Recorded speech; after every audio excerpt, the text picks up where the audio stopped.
Good day, my dear students. Welcome to our 21st Century Literature virtual class. I am Mrs. Julie Antivital, your teacher for this series. Are you ready for another exciting lesson in literature? Let's begin. At the end of this video lesson, you will be able to, first, identify the major literary genres, and second, compare and contrast the various 21st century literary genres and the ones from the previous period.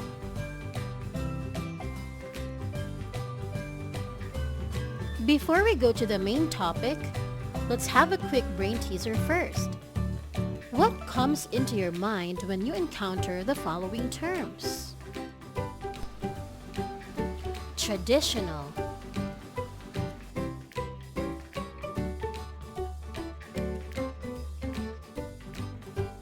nice idea. Maybe you thought about the terms old and early. Good job. Next, how about this word? Modern.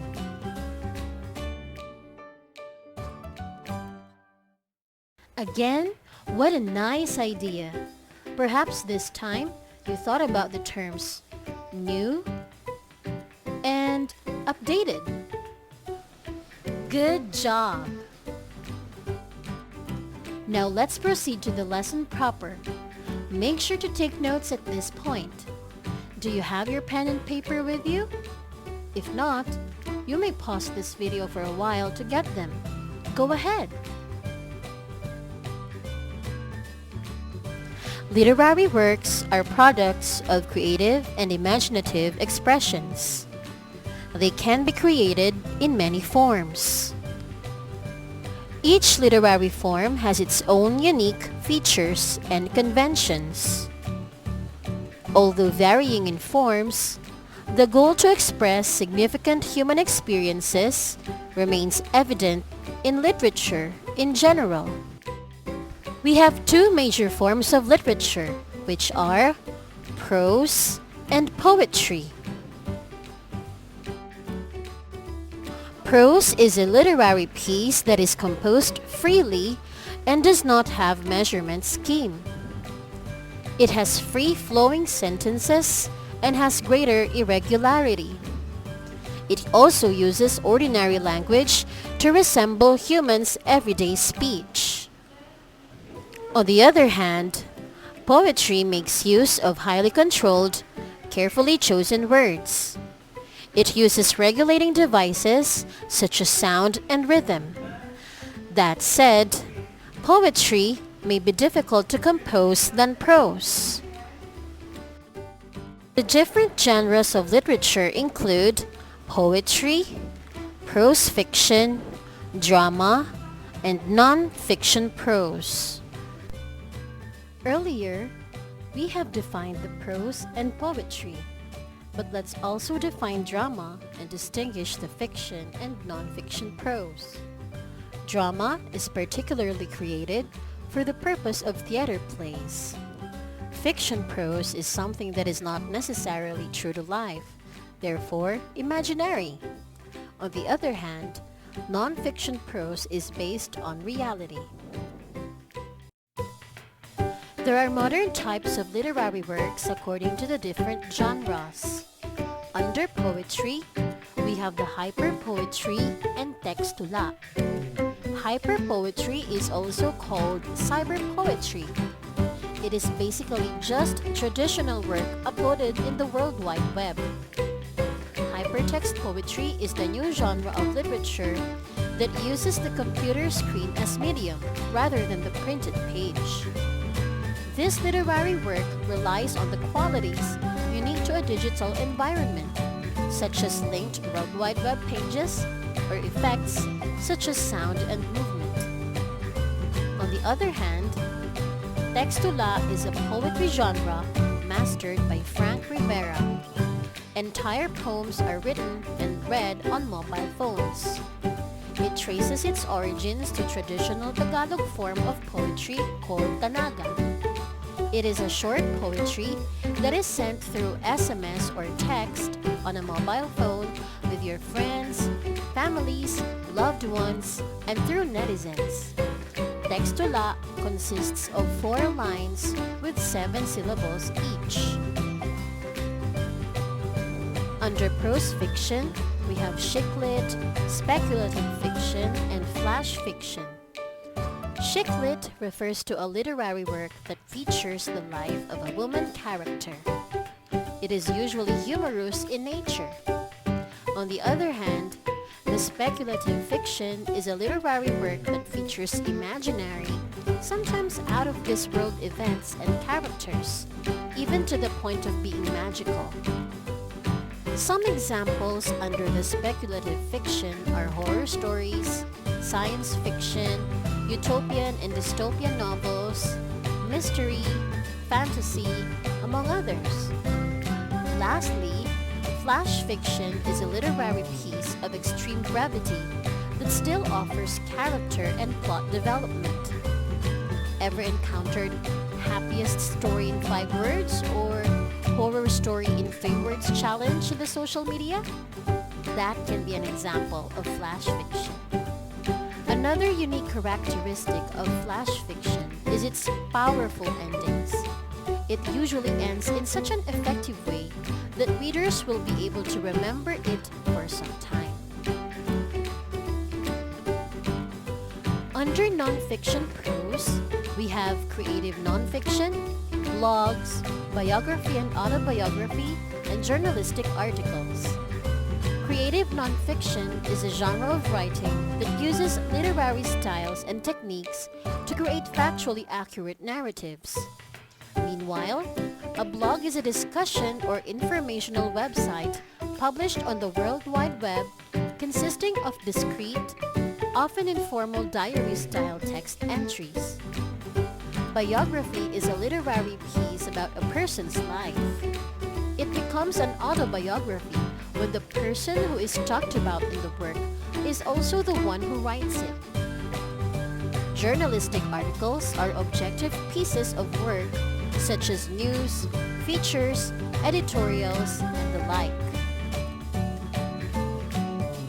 What are the differences of traditional literature and the 21st century literature?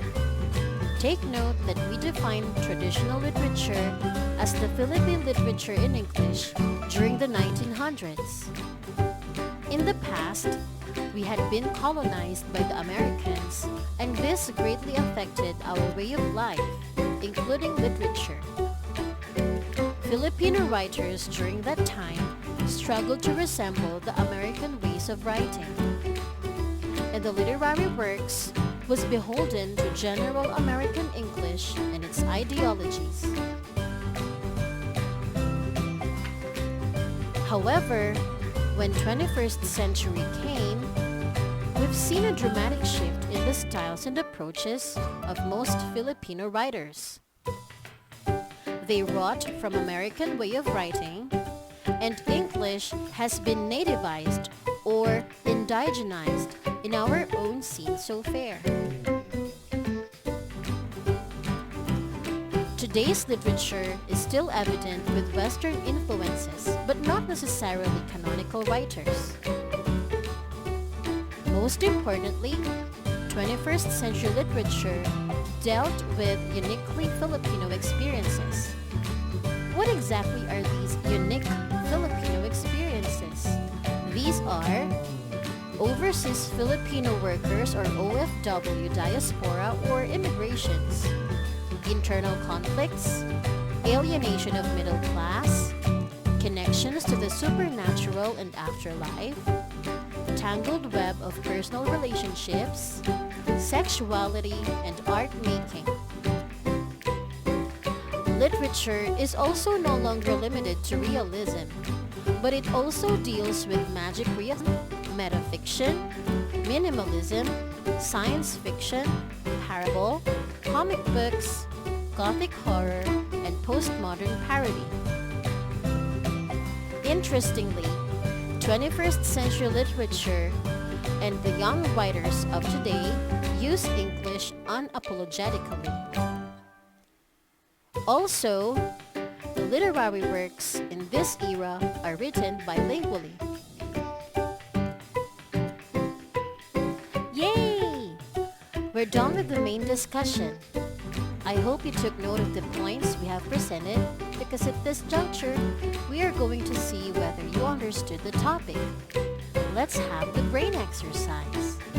You may write your answers on a clean sheet of paper. Are you ready? You are given only 2 minutes to finish this exercise.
Time's up!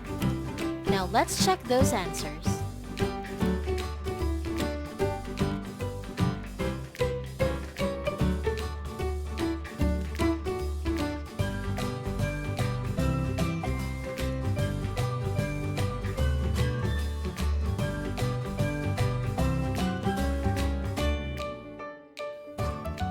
You did a great job today, students. You surely deserve a big round of applause.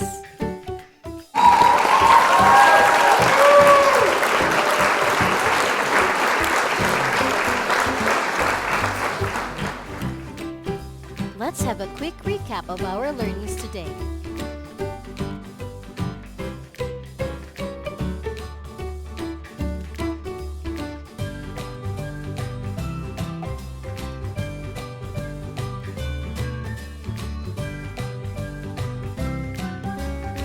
We did an excellent job today, didn't we? I hope you enjoyed our video lesson. I'll see you again on our next topic. This is me, Mrs. Vital, your 21st century literature teacher. Goodbye, stay home, and stay safe.